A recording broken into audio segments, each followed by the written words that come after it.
Brazos Valley Schools Credit Union is offering 5 $2,000 scholarships to graduating high school seniors who are members of the credit union. The deadline to submit the application is Friday, February 26th, so don't wait to apply. To review eligibility requirements and download the scholarship application, please visit their website at www.bvscu.org and click on the BVSC University tab. This is Rob Butler, and I have an update on FCS recruiting.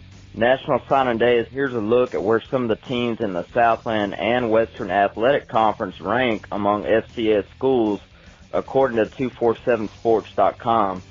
Now, the biggest surprise here is Lamar University. They've skyrocketed up the rankings to number 11 in FCS. Number 12, Incarnate Word. Number 14, Stephen F. Austin. Number 16, Central Arkansas. Number 36, Sam Houston State. Number 38, McNeese. Number 47, Northwestern State. Number 74, Abilene Christian. Number 79, Eastern Kentucky.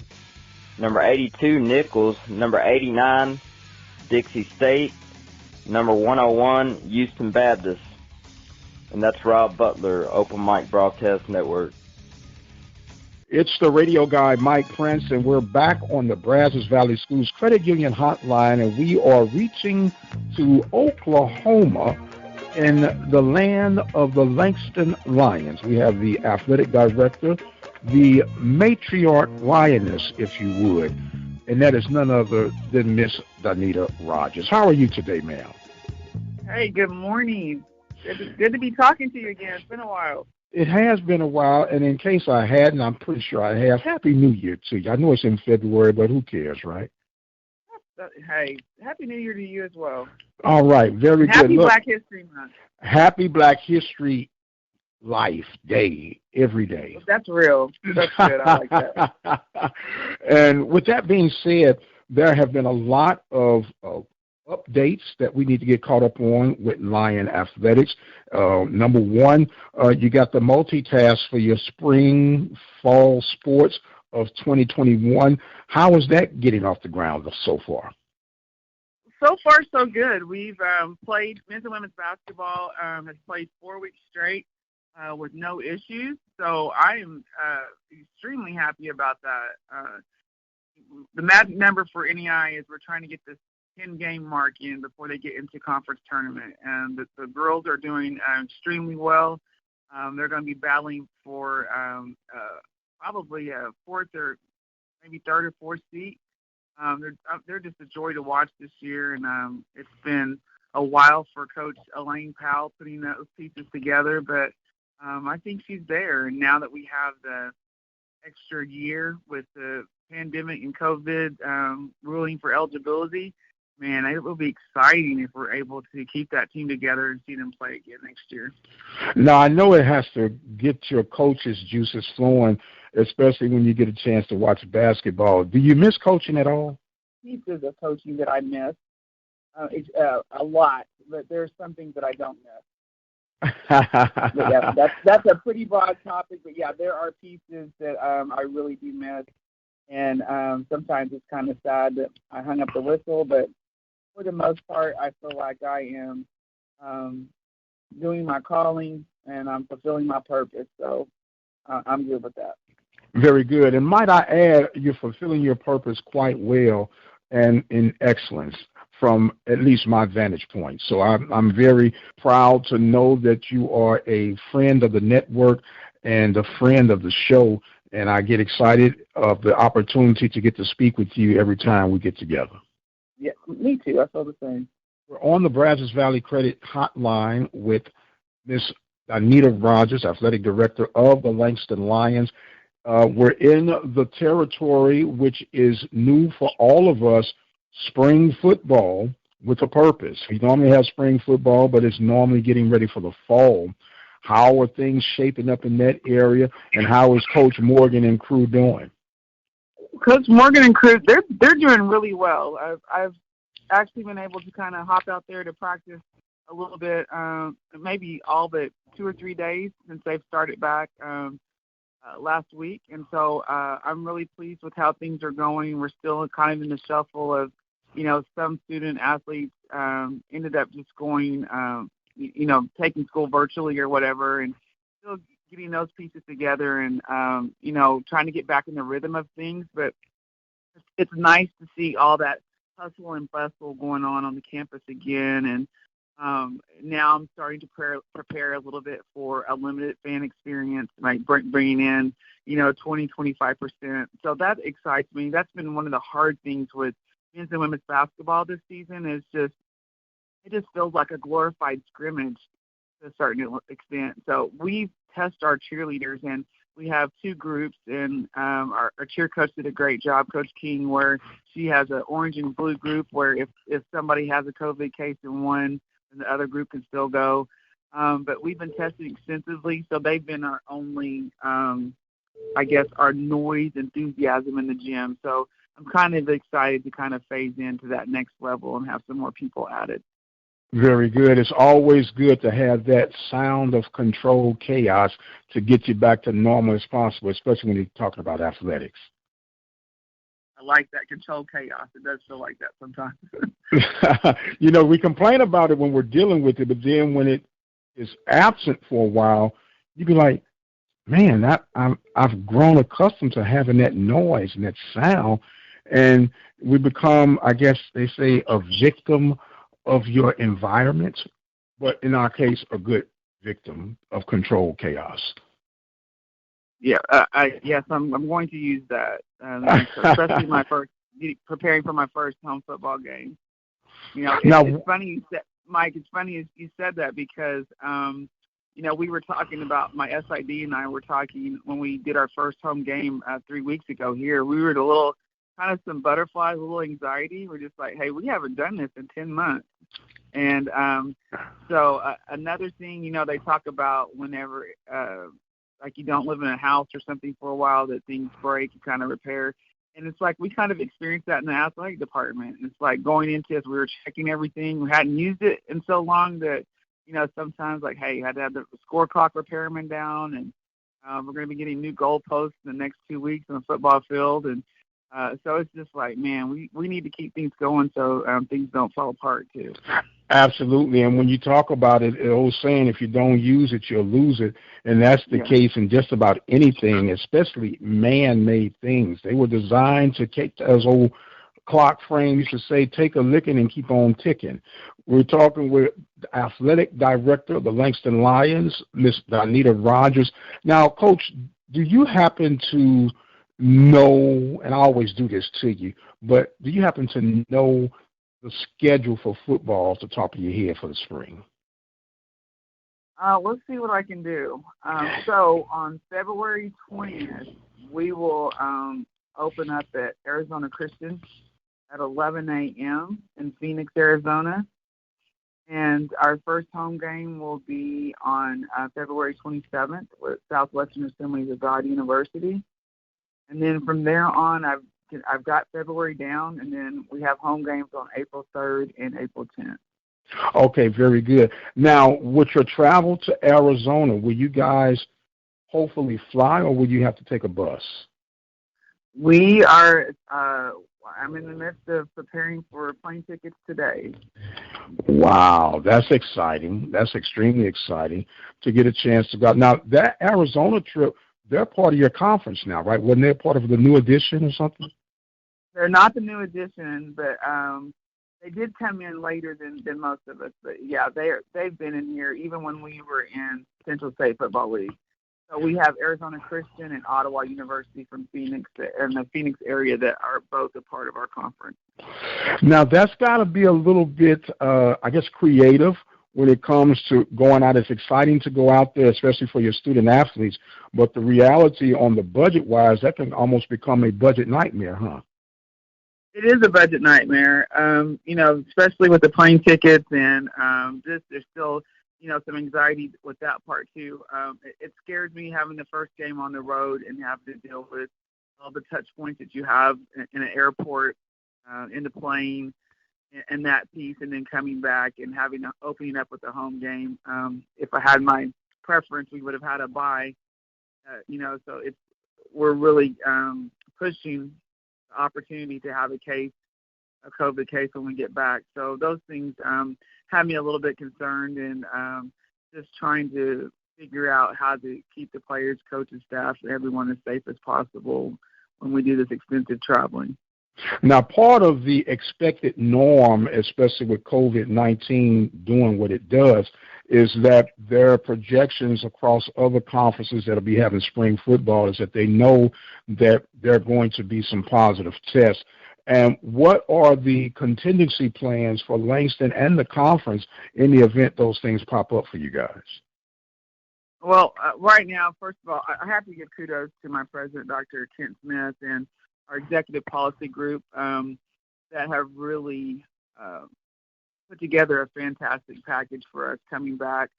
All of our student athletes had to submit a test, a negative COVID test within 5 days of returning to campus, and then they were tested again immediately. Our men's and women's basketball team and track team returned on the 27th, and they've probably been tested 22, 23 times since their return with rapid PCR tests, and I think that's a huge tribute to us having the ability to compete for this long.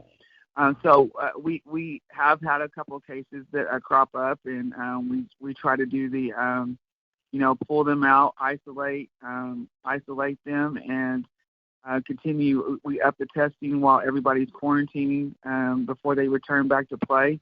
And so far, that has been working really well for us, not to mention daily screenings and all that. So most of my programs test at least a minimum of twice per week.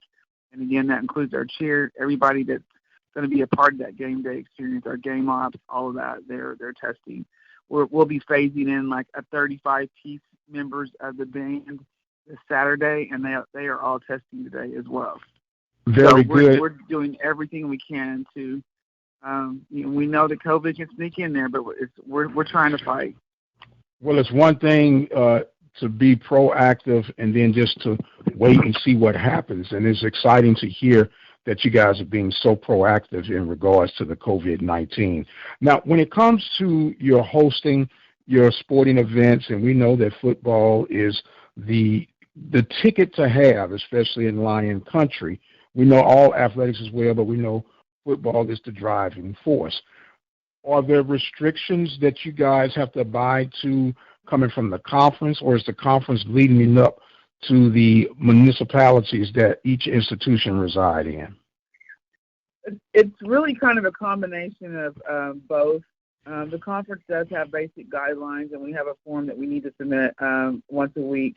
It's a summary of each sport. All right, we have, it might be like we have 65 participants in football, and how many are out due to symptoms or a positive COVID test. And so they're kind of tracking it that way. But we do have a form that is done before you, 6 hours it's submitted before you play or you come to an institution's campus. That's your screening sheet completed by your athlete trainer or your sports medicine department. So we have those layers that are consistent across the board, but there are varying institutions that some allow fans, some don't. Some only allow the home team's parents or 2 people per player and no other visiting teams. And some people are at 25 or 50%. So you really have to call ahead of time and make those plans, post that on your website, make sure that your student athletes know what to expect in the gym that you're getting ready to go to. Okay, very good. So each one is going to vary depending on the circumstances and, of course, your location of competition at a particular event. Now, as far as hosting at home, how are you guys structured? So you mean for football coming up or what we're currently doing? Yes, for football, for basketball, are you at 50%, 25%? Or no, we're offering a fanless experience right now. And so especially for the visiting team. So we are trying to phase in, we'll start Saturday with we have a small piece of the band. We have 35 members. They're actually preparing for a performance at the Oklahoma City Thunder, I think, in another week to 10 days, something like that. So we're going to phase them in. They can get a little practice. We're ready to kind of test this theory out, see if we're ready to phase in some more students. And my goal is on the 11th, we'll kind of have a senior night. It'll probably be I think that's our last home basketball game. And we'll be looking to try to have a little bit of student body and phase in some of our student athletes' parents. We probably won't allow visiting teams at that time. We'll continue to work on that piece. And then I'm looking at football, since it's an outdoor sport, of going at about 25%. So we're going to be discussing all of those game operation procedures for football on my meeting on Friday with our executive policy group. So we're almost there. That's another reason why we really haven't. A lot of our fans, they know when our first home football game is, but we haven't published a lot because we're still just really kind of checking the numbers that we're dealing with in the state of Oklahoma and in our surrounding community, and looking at how we can safely get students, our bands, and fans back in the stands, especially for our outdoor sports. Very well. Very good.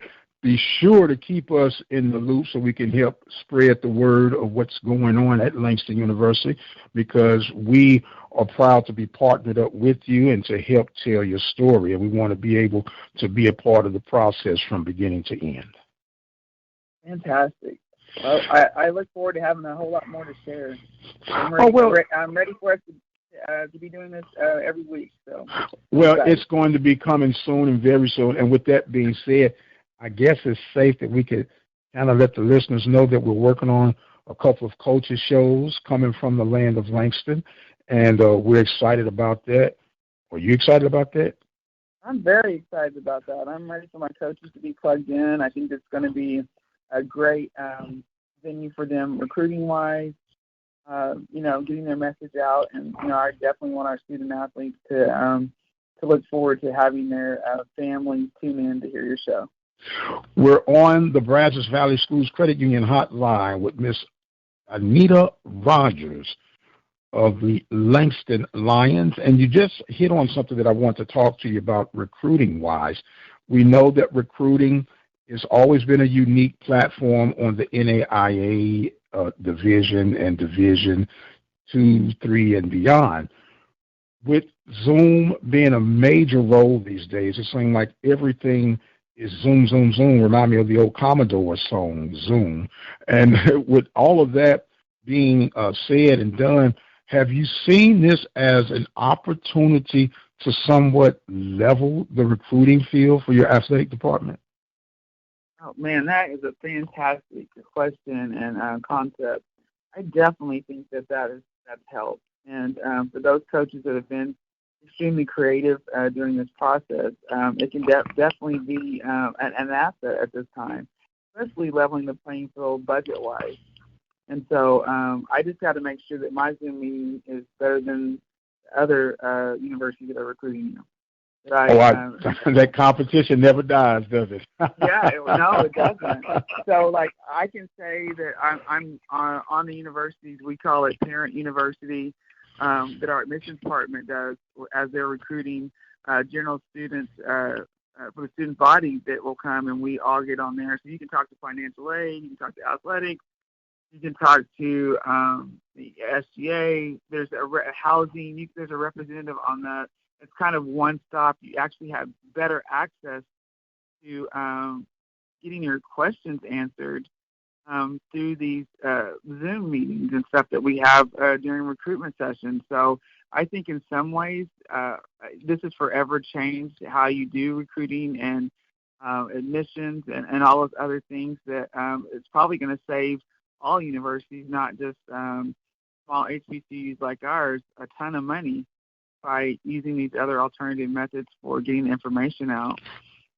Well, what's ironic about that, these tools have always been in place, but it's amazing how the human ability to adapt at the drop of a dime, at a moment's notice, and to get the job done, because the job is still going to be required, and you all of a sudden pull all of these accessible tools that were right at your fingertips all along, and you start turning water into wine, if you would, and you go like, wow, we were able to pull this off, save a little money, and get ahead, which kind of leads me to this theory that I have been kicking around. People think I'm a little crazy, and I'm okay with that. As long as, they're not giving me a check just yet, I'll be okay with that.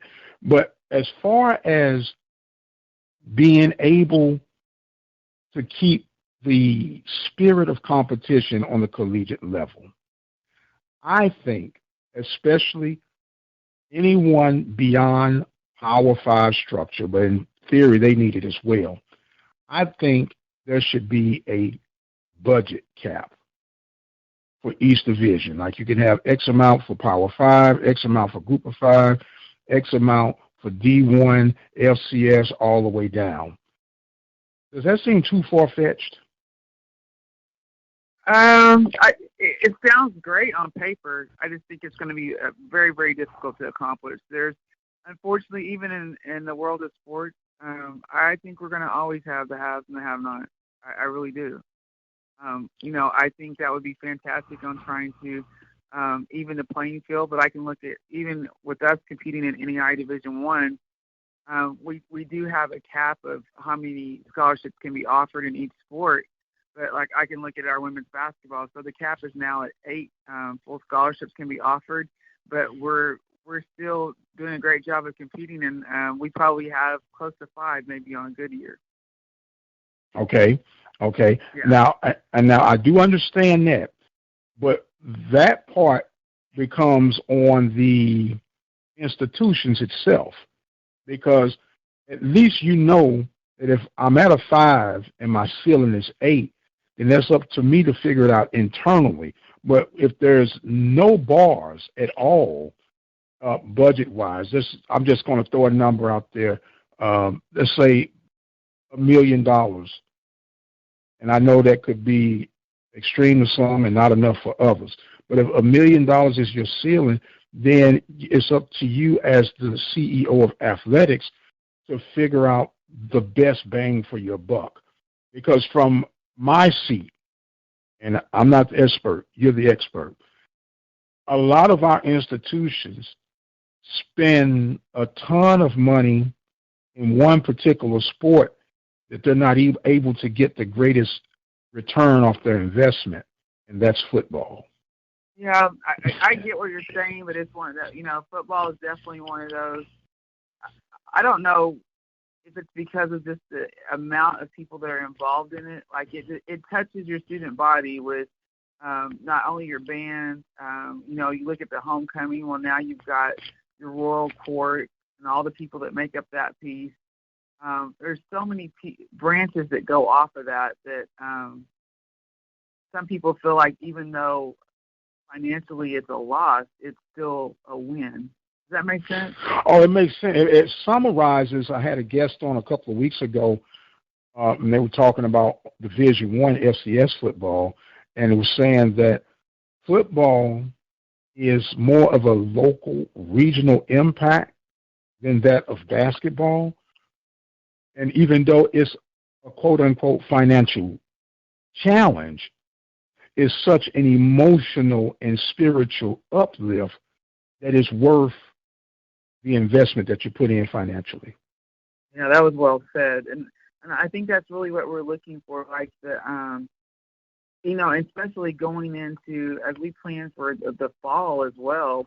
So, we'll be hosting football here in the spring, but we're also looking to hopefully start a little bit more a normal season next year. Well, I look at the impact, homecoming for HBCUs could absolutely blow up. We have not been together in a while. And it was already felt like that before. So imagine after the pandemic. And then so many of us will still be dealing with the issue on whether they were vaccinated or not. I mean, I feel like we're going to have COVID protocols for probably several years down the road, if not permanently. And so we still have to think about those things, but can you imagine what it will feel like the next time that we're together? And unfortunately, we'll be talking about who didn't make it through COVID, or, and those types of issues, but we need that touch, that family atmosphere somehow. We had a virtual one this year, and it was great, but there's just something different when we're together. Well, we are social creatures to begin with by design, and the absence of human connection has been mind-boggling on a lot of people. And in fact, mental sickness has increased because of this COVID concern, because people are literally not accustomed to being isolated. And some more than others have had a very extreme time dealing with these times that we're in right now. Yeah, most definitely. Yeah, just the mental and emotional health is probably just as critical for people right now as their physical health. We're on the Brazos Valley Schools Credit Union Hotline with Miss Donnita Rogers of the Langston Lions. Now, I've asked you this at the beginning stages of this pandemic, and I'm going to ask you now that we're 11 months into this thing. Wow. What have you learned about yourself and your leadership skills during this pandemic?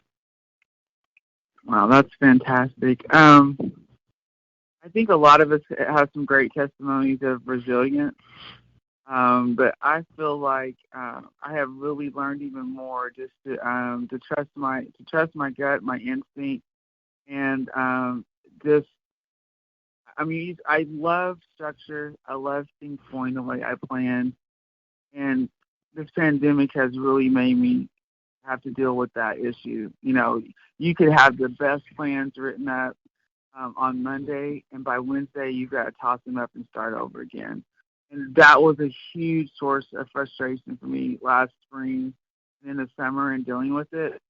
And so now, I'm able to make decisions and not have the worry and stuff off of it. Like, all right, my plans from yesterday changed. This is what we're going to do moving forward. So I give you an example. We are testing again today. Men's and women's basketball, football. It's a huge group, and testing was from 9 to 5:30. And then we had to implement the group of 35 in there for band. So I've kind of fallen in love with the logistics of stuff. I've do the Microsoft forms. I've given them a sign-up sheet. So I was just ironically during this interview that the women's basketball, their link wasn't working. So I just, text back, hey, I need you guys just go at the time I gave you and don't worry about the link right now.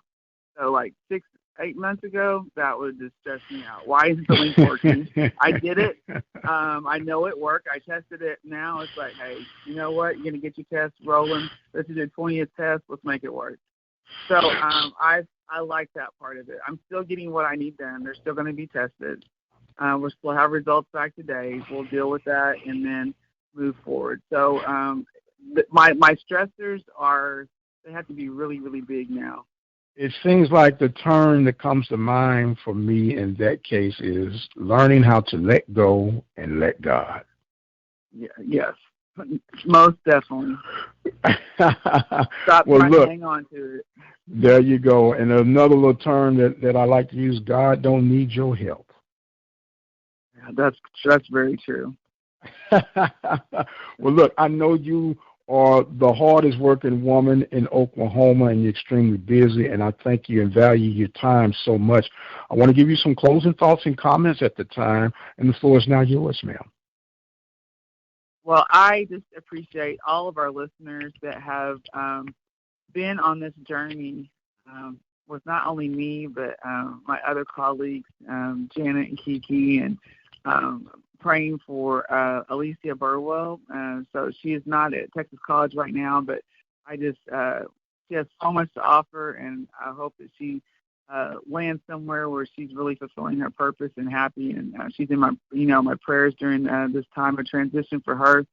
And I'm just so excited for our listeners, and I hope that they've been able to experience the type of growth that I and my colleagues have in not only their personal but professional lives. And we've learned a lot. We've gone through George Floyd, all the Black Lives Matter, very tumultuous election, all of other things. And I think that we all know what our you should really be thankful that we're still here to navigate, and that we need to stop sweating the small stuff and concentrate on loving our neighbor, being kind to people again, and that's what we need to learn through this pandemic and everything that we've been through. Very well stated, ma'am. Couldn't have said it better myself. You must be a Zeta or something. Must be. That was blue light.